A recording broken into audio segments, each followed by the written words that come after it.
तो हेलो बच्चों, कैसे हैं आप सब। उम्मीद करता हूँ आप सब अच्छे होंगे, अच्छे से होंगे। तो मैं फिर से लेके आ गया हूँ आप सबके लिए क्लास 9th का वीवीआई फिजिक्स का ऑब्जेक्टिव प्रश्न, जो आज हम लोग करने वाले हैं। जिसमें पहला क्वेश्चन है, कार्य का ऐसा ही मात्रक क्या होता है। तो जो कार्य का ऐसा ही मात्रक होता है वो जूल होता है।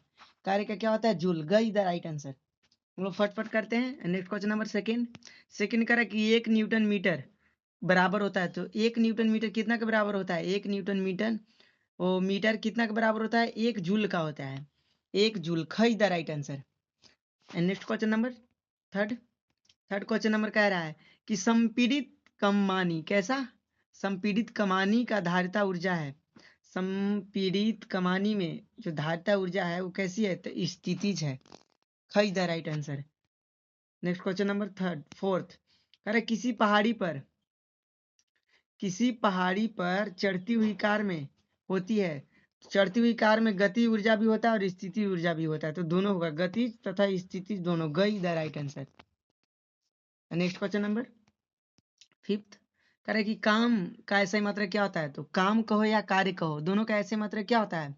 काम कर लीजिए आप, कार्य कर लीजिए, तो दोनों का जूल ही होता है। क्या होता है? जूल। गई the right answer. Six question number कह रहे कि जब कोई वस्तु या जब कोई पिंड मुक्त रूप से कुछ ऊंचाई से गिरता है, कहाँ से गिर रहा है? ऊंचाई से, तब उसमें जो पिंड की कुल ऊर्जा होगी क्या होगी? तो कुल ऊर्जा अपरिवर्तित रहती है।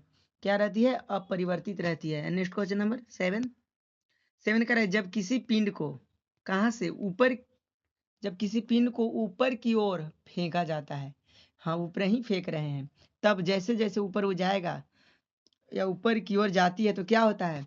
तो जैसे जैसे वो ऊपर जाती है उसकी जो स्थिति ऊर्जा क्या होता है? उसमें कमी होने लगता है। तो अर्थात हम कह सकते हैं कि उसकी स्थितिज ऊर्जा में क्या होने लगती है? कमी होने लगती है। उसकी स्थिति ऊर्जा में कमी होती है। Next question number eight eight कर रहा है कि ऊपर से कहाँ नीचे और गिरते हुए पिंड, ऊपर से नीचे की ओर गिरते हुए पिंड में कौन सी ऊर्जा होती है? तो ऊपर से नीचे गिर रहा है तो उसमें कौन होगा? गति भी होगा और स्थिति भी होगा। तो दोनों, गतिज एवं स्थितिज ऊर्जा दोनों। गई the right answer. Next question number 9 फटाफट हम लोग करते हैं। कार्य करने की दर को क्या कहते हैं? तो कार्य करने की दर को क्या बोला जाता है? शक्ति बोला जाता है। शक्ति रहता है तभी ना कार्य करते हैं हम लोग। नेक्स्ट क्वेश्चन नंबर 10 कह रहे कि शक्ति का ऐसे मात्रा क्या होता है? तो शक्ति का, मेरे पास इतना शक्ति है, पावर है कि हम तुमको वाट लगा देंगे, तो वाट हो जाएगा। कई द राइट आंसर है। नेक्स्ट क्वेश्चन नंबर 11 कह रहा है कि 1 वाट बराबर क्या होता है? तो 1 वाट बराबर 1 जूल सेकेंड होता है। 1 जूल/सेकेंड। खई the right answer. 1 joule second. Next question number 12 कह रहा है 1 किलोवाट घंटा किस भौतिक राशि का मात्रक है? तो 1 किलोवाट घंटा ये ऊर्जा का मात्रक है। किसका है? ऊर्जा का। घई द राइट आंसर है। नेक्स्ट क्वेश्चन नंबर 13 कह रहा है ध्वनि क्या है? तो ध्वनि एक प्रकार के ऊर्जा का एक रूप है। ध्वनि क्या है? ऊर्जा का एक रूप है। तो हम कह सकते हैं गई इसका राइट आंसर होगा। ऊर्जा का एक क्या है? ध्वनि रूप है। 14 क्वेश्चन नंबर आवृत्ति का ऐसे मात्रा क्या होता है? तो आवृत्ति का ऐसे मात्रा हर्ट जो होता है, इसको हर्ट बोलते हैं। HZ से इसको क्या किया जाता है? सुनिश्चित किया जाता है। नेक्स्ट क्वेश्चन नंबर 15 निम्नलिखित में कौन तरंग दैर्घ्य का मात्रक है? कौन है जो तरंग दैर्घ्य का मात्रक है? तो इनमें से सभी है। मीटर भी है, नैनोमीटर भी है, एंगस्ट्रम भी है। इसका क्या हो जाएगा? घ। नेक्स्ट क्वेश्चन नंबर 16 कह रहा है कि अनुदैर्घ्य तरंग की रचना होती है। तो जो अनुदैर्घ्य तरंग होती है उसकी रचना एक संपीड़न और एक विरलन से होता है। तो कई द राइट आंसर। एक संपीड़न है और एक विरलन है। नेक्स्ट क्वेश्चन नंबर अनुप्रस्थ तरंग की गति 17 क्या करा है? अनुप्रस्थ तरंग की गति क्या होती है? तो श्रृंग और गर्त के रूप में होती है। श्रृंग। खई the right answer. 18 question number क्या करा है? 18 कह रहा है कि गुरुत्वाकर्षण नियतांक का ऐसे मात्रक है। तो गुरुत्वाकर्षण नियतांक का ऐसे मात्रक क्या था? न्यूटन मीटर के स्क्वायर बटा में केजी का भी स्क्वायर। तो न्यूटन मीटर के स्क्वायर बटा में केजी का square. Ghai the right answer है। नेक्स्ट क्वेश्चन नंबर 19 कह रहा है गुरुत्वाकर्षण नियतांक का मान होता है। तो क्या होता है? 6.67। 6.67 कौन में है? देख लीजिए। तो 6.67 ख में है तो इसमें मार दीजिए 10⁻11 न्यूटन मीटर की भी स्क्वायर होगा और बटा में केजी का भी स्क्वायर होगा। नेक्स्ट क्वेश्चन नंबर 2020 दो वस्तु के बीच लगने वाले गुरुत्वाकर्षण बल कितना हो जाएगा यदि दोनों वस्तुओं के द्रव्यमान क्या किया जाए? 2 गुना कर दिया जाए तो 4 गुना हो जाएगा। नेक्स्ट क्वेश्चन नंबर 21 पृथ्वी की सतह से ऊपर जाने पर गुरुत्वीय त्वरण क्या हो जाता है? अगर सतह से हम ऊपर जा रहे हैं तो गुरुत्वीय त्वरण है, गुरुत्वीय त्वरण है, हाँ ठीक है, गुरुत्वीय त्वरण क्या हो जाता है? वो कम हो जाता है। 21 का क्या कमान घट जाता है, तो अर्थ कर सकते हैं कि घट जाता है या कम हो जाता है। नेक्स्ट क्वेश्चन नंबर 22 क्या कह रहा है? 22 कह रहा है कि पृथ्वी के केंद्र, सेंटर ऑफ अर्थ, पृथ्वी के केंद्र पर गुरुत्वीय त्वरण का मान क्या होता है? तो शून्य होता है। खई द राइट आंसर, केंद्र पर कहेगा तो शून्य। नेक्स्ट क्वेश्चन नंबर, अब कह रहा है किसी वस्तु का भार कहाँ अधिक होगा? तो सेंटर पर तो शून्य हो जा रहा था, तो अधिक कहाँ होगा? पृथ्वी के ध्रुव पर होगा। कहाँ होगा? पृथ्वी के ध्रुव पर। नेक्स्ट क्वेश्चन नंबर 24 कह रहा है चंद्रमा पर किसी वस्तु का भार पृथ्वी पर उसके भार का लगभग कितना गुना होता है? तो 1/6 गुना होता है। खई the right answer, 1/6 Guna. 25 question number, दाब का ऐसी मात्रा क्या है? तो दाब का न्यूटन मीटर स्क्वायर होता है। न्यूटन मीटर, खई द राइट आंसर, न्यूटन और मीटर के स्क्वायर। एंड आगे क्वेश्चन नंबर कह रहा है 26 कह रहा है कि दाब और क्या है? बल और क्षेत्रफल में क्या संबंध है? तो क्या होता है? दाब बराबर बल बटा क्षेत्रफल। क्या होता है? दाब बराबर बल बटा क्षेत्रफल। खई the right answer. And next question number 27 क्या करे? प्रणोद, दाब तथा क्षेत्रफल में क्या संबंध है? तो हम लोग पढ़े थे कि दाब बराबर क्या होता है? प्रणोद बटा में क्षेत्रफल होता है। प्रणोद बटा में क्षेत्रफल। कई the right answer. Next question number 28, किसी वस्तु के जड़त्व की माप होती है? तो कोई भी वस्तु है जो उसका जड़त्व का माप होगा वस्तु के द्रव्यमान से होगा। हमेशा किससे? द्रव्यमान से।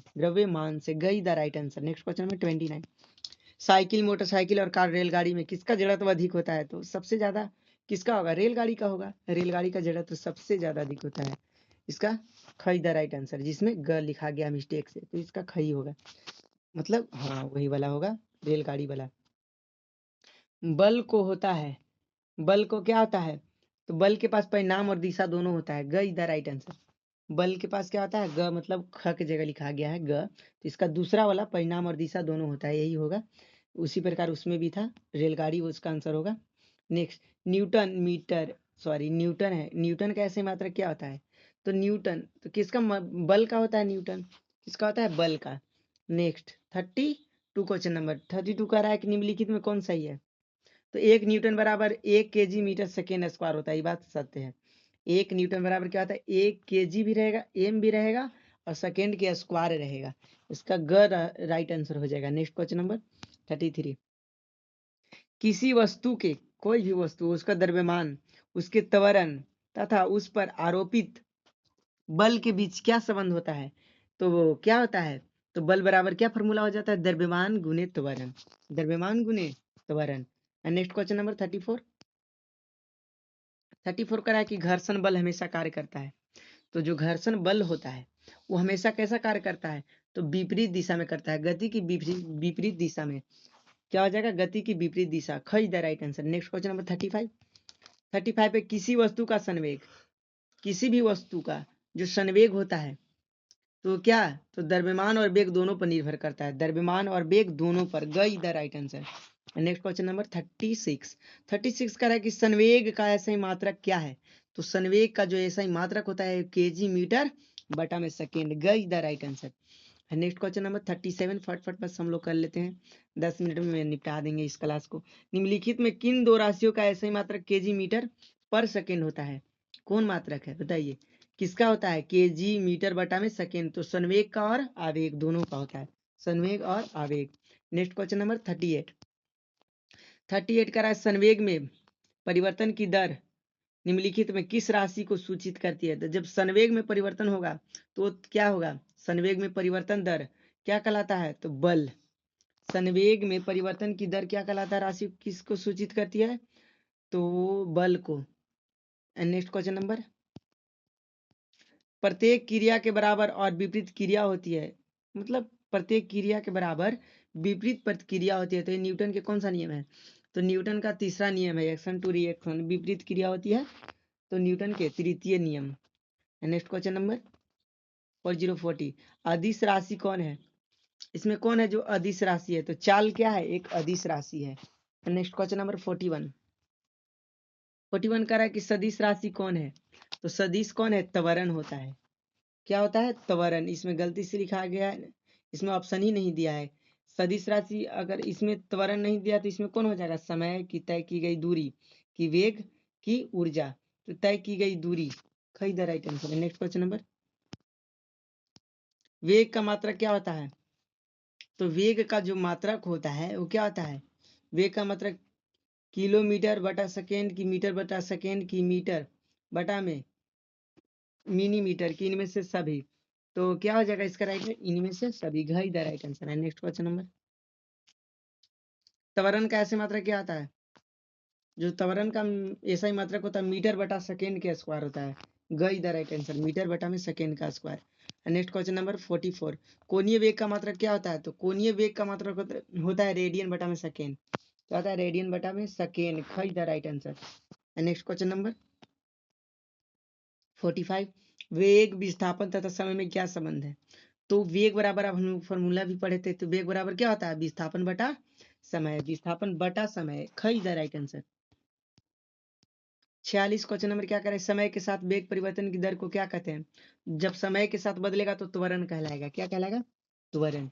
नेक्स्ट क्वेश्चन नंबर 47, यदि कोई व्यक्ति पटना से कहाँ जा रहा है? रांची जाता है और पुनः रांची से पटने वापस आ जाता है, तो उसका व्यक्ति का जो होगा, उस व्यक्ति का विस्थापन क्या होगा? तो शून्य हो जाएगा। जहां जा रहा फिर वहीं से यहाँ आ जा रहा है। नेक्स्ट क्वेश्चन नंबर शून्य इसका हो जाएगा। जब कोई वस्तु एक निश्चित बिंदु से कैसे करे, आगे पीछे या ऊपर नीचे चलती है, तो इसे गति को क्या कहते हैं? जब कोई एक निश्चित बिंदु से आगे पीछे ऊपर नीचे, तो उसको कौन गति बोला जाता है? दोलन गति। दोलन, दोलनी गति, इसमें हम कह सकते हैं दोलन गति, दोलनी गति एक ही है। नेक्स्ट क्वेश्चन नंबर 49, जब कोई वस्तु एक समान गति से चलती है, कैसी? एक समान गति से चलती है, तो तब उसके लिए समय दूरी ग्राफ की जो प्रकृति होगी, प्रकृति होती है, तो क्या होती है? एक सरल रेखा होती है, सीधे एक सरल रेखा होती है जब समान गति से। Next question number and last question number 50, correct कि एक समान, कैसा? एक समान वृत्तीय गति में त्वरण की दिशा क्या होती है? वृत्तीय गति है, गोल गोल। वृत्तीय गति में क्या होती है? तो हमेशा केंद्र की ओर दृष्ट होती है, हमेशा किसके? केंद्र की ओर दृष्ट होती है। तो टोटल इतना ही क्वेश्चन था। और फिर हम लोग वीडियो देखने के लिए आप लोग सबको बहुत बहुत धन्यवाद। Thanks for watching video. और मेरा नाम भाई पप्पू सर। आज हम लोग इतना ही किए, फिर मिलेंगे हम लोग नेक्स्ट वीडियो के साथ, नेक्स्ट क्लास में। तब तक के लिए बाय बाय और टाटा।